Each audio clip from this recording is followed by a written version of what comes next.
The first thing Sergeant Daniel Harper noticed about the new recruit was that she didn't look like she belonged there. She stood at the end of the formation, boots slightly scuffed, shoulders relaxed instead of stiff like the others, eyes forward but not wide with fear the way most new trainees looked on their first morning. Her name, tagged Red Reynolds, and beneath it, the faint outline of a faded scar ran along her jawline, barely visible unless you looked closely. Harper had been training recruits for over 15 years. He prided himself on being able to read people within seconds. Who would break? Who would complain? Who would wash out quietly? Who would try to prove too much and fail even faster? And this one, she looked unimpressed. Listen up, Harper barked, his voice cracking across the yard like a whip. Conversations died instantly. Spine snapped straight. Fear settled in. Except hers. She didn't flinch. She didn't blink. She simply adjusted her stance by half an inch, as if she'd done this before. Harper's jaw tightened. Today, he continued, pacing in front of the line, you stop being whoever you think you are. From this moment on, you're nothing. You're an everything. You breathe when I say you breathe. He stopped directly in front of Reynolds. You got a problem with that, newbie? Her voice came calm, even. No, sergeant. Not too loud. Not too soft. Perfect control. That irritated him more than fear ever could. The morning drills were designed to break them early. Endless push UPS in wet grass. Sprints that burn lungs raw. Carrying equipment heavier than their own bodies. By noon, several recruits were already shaking. One had thrown up behind the barracks. Another sat on the ground, staring at his hands like they didn't belong to him anymore. Reynolds didn't stand out. And that was the problem. She didn't lag. She didn't lead. She stayed exactly in the middle, conserving energy, adjusting her pace with almost surgical precision. Harper noticed how she breathed through her nose during runs, how she shifted her grip during carries to protect her wrists, how she rolled her shoulders after each exercise like someone who understood recovery. That wasn't normal for a first-timer. During hand-to-hand basics, Harper decided to test her. Reynolds, he snapped. Front and center. She stepped forward immediately. Think you're tough? He asked. Or are you just hiding back there? I follow instructions, Sergeant. A few recruits smirked. Harper didn't good. Then you won't mind sparring. He pointed to Private Cole Mitchell, one of the strongest in the group. Former college wrestler. Loud. Confident. Already thought he was better than everyone else. Mitchell, show the newbie what real training looks like. They squared up. Basic rules. Control movements. No ego. Mitchell rushed her immediately, trying to overpower her with sheer strength. Reynolds stepped sideways, barely visible movement, and redirected his momentum. Mitchell stumbled, surprised, barely catching himself. The yard went quiet. Again, Harper barked. This time Mitchell grabbed her sleeve. She didn't resist. She pivoted, trapped his arm, and used his weight against him. Mitchell hit the ground hard, the air leaving his lungs in a sharp gasp. Harper raised a hand instantly. Enough. Reynolds stepped back, breathing steady. Mitchell stared up at her, confused and embarrassed. Harper's eyes narrowed. That wasn't beginner technique. That wasn't instinct. That was training. He dismissed them both without comment. But the seed of suspicion had been planted. That night, Harper reviewed the files. Reynolds, Ava, age 26. Clean record. No prior military service listed. Education, incomplete. Employment history vague. A few short-term jobs. Nothing that explained what he'd seen. He leaned back in his chair, tapping the file. Something didn't add up. The next day, he pushed harder. Obstacle courses were extended. Rest times shortened. Mistakes punished instantly. When one recruit collapsed during a carry, Harper ordered Reynolds to take his load as well. She didn't argue. She adjusted the straps, balanced the weight, and moved. Her face tightened slightly under the strain, but her posture stayed strong. No wasted motion. No panic. By the end of the course, most recruits were dragging themselves across the finish line. Reynolds walked. Harper stepped in front of her. You think this is easy? He asked quietly. No, Sergeant. Then why don't you look tired? She met his eyes. For the first time, there was something there. Not defiance. Not fear. Calculation. I am tired, Sergeant. I just don't show it. That answer bothered him more than arrogance ever could. Later that afternoon, Harper called his fellow instructor, Sergeant Lewis Grant. You seen Reynolds? Harper asked. Grant nodded. Yeah, quiet one. Why? She's not new. Grant frowned. File says she is. File's wrong. Grant shrugged. Were you reading too much into it? Harper didn't reply. That evening, the recruits were ordered into a night navigation exercise. Minimal light, limited guidance, designed to create confusion. Reynolds disappeared into the darkness without hesitation. An hour later, she returned first. Harper stared at her map. Perfectly marked. Clean lines. No hesitation marks. How'd you learn navigation like this? He asked. She paused for half a second too long. Studied, Sergeant. Harper leaned closer. Where? Her voice stayed neutral. Different places. He straightened, expression unreadable. The rumors started spreading among the recruits. She's hiding something. She moves like she's done this before. Sergeant Harper's got it out for her. And he did. Not because he hated her, because he didn't trust what he couldn't explain. That on the fourth day, Harper finally snapped. During endurance drills, he singled her out again and again. Corrected her form, even when it was flawless. Added extra laps. Extended her holds to T1 point. Another recruit whispered, "Get lost, Newbie," as she passed. Reynolds didn't respond. She just kept moving. That night, Harper called her into his office. "You don't belong here," he said flatly. She stood at attention. "I belong where I was assigned, Sergeant." "No, people like you come here for the wrong reasons. And I don't care what they are. I will fail you." Silence stretched between them. Finally, she spoke. "If that's your decision, Sergeant, I'll accept it." That answer hit him harder than any argument. "Dismissed," he said sharply.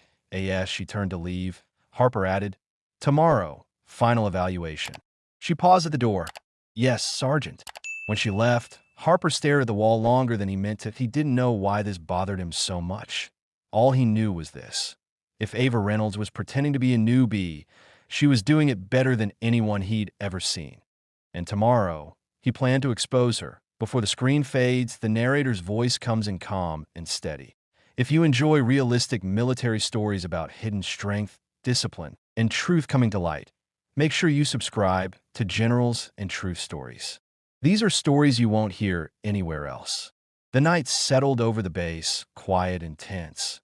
And somewhere in the barracks, Ava Reynolds lay awake, staring at the ceiling, knowing that tomorrow would force her to show what she had been trying so hard to hide. Morning came before anyone was ready for it. The bugle echoed across the base, sharp and unforgiving, slicing through sleep like a blade. Recruits spilled out of the barracks in uneven lines, some still adjusting their gear, others rubbing tired eyes. Whispered tension hung in the air. Everyone knew what day it was. Final evaluation. Sergeant Daniel Harper stood near the equipment racks, arms crossed, eyes scanning faces with cold precision. He had barely slept, not because of fatigue, but because his mind refused to let go of one name. Reynolds. She stepped into formation exactly on time. Boots clean, uniform perfect, expression neutral. Harper watched her closely. There was no hesitation in her movements, no nerves, no unnecessary tension.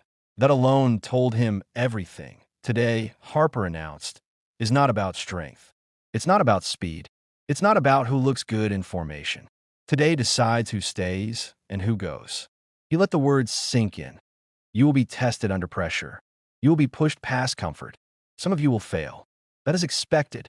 His gaze locked onto Reynolds. Some of you, he continued, have been hiding. A murmur rippled through the line. Harper turned sharply. Silence. The evaluation began with team-based problem-solving, carrying weighted crates across unstable ground, coordinating movement while under time pressure. Simple tasks designed to expose poor leadership and panic. Reynolds was assigned to a group of 4, including Mitchell, who still avoided eye contact with her after their sparring match. The task started rough. One recruit argued. Another rushed ahead without checking footing. The crate tipped dangerously. Reynolds didn't raise her voice. Stop, she said calmly. Reset. Mitchell, you take the front left. I'll stabilize the rear. Count on my signal. Mitchell hesitated for half a second, then nodded. They moved smoothly after that. No wasted steps. No shouting. When one recruit slipped, Reynolds caught the crate before it fell, adjusting instantly. They finished ahead of schedule. Harper made no comment, but Sergeant Grant leaned toward him.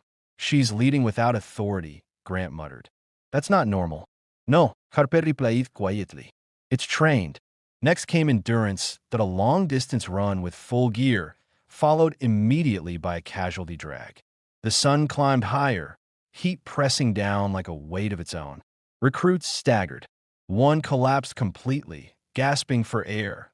Medics rushed in. Reynolds slowed, assessing the situation without breaking stride. She adjusted her pace, conserving energy for the drag. When her turn came, she lifted the weighted dummy with precise technique, distributing the load across her hips and core. Her jaw tightened. Sweat ran down her neck, but she didn't stop at Harper's fists clenched. She wasn't just surviving. She was managing to AT the range. Things finally broke open. The recruits were given standard firearms, basic instructions, and limited time. Most hit acceptable groupings. Some struggled. Reynolds stepped up last. Her stance changed subtly. Feet planted, grip firm but relaxed. Breathing slowed. She fired. The sound was controlled. Each shot deliberate. When the targets were retrieved, silence followed. Tight grouping. Center mass. Near perfect. Grant looked at Harper. "That's not beginner luck." Harper didn't respond. His eyes stayed on Reynolds. After the range, Harper dismissed the others. "Reynolds, stay." She approached, standing at attention. "How long?" Harper asked. She didn't pretend not to understand. 8 years, she said quietly. His breath left him slowly. "Where?" She hesitated, just enough to show the weight behind the answer. "Private contracting. Security training. Crisis response." Harper studied her face. "You could have gone anywhere. Why here?" Her eyes didn't waver. "I wanted something real." He scoffed. "Real?" "Yes, Sergeant. Real standards. Real accountability. Somewhere skill actually matters." Silence stretched. "You let me think you were weak," he said. "I let you think what you needed to," she replied calmly. "I followed every rule." Harper looked away, jaw tight. The final test was the worst, a simulated emergency scenario. Limited visibility. Loud noise. Confusion. One instructor played an injured team leader. The recruits were expected to respond under pressure.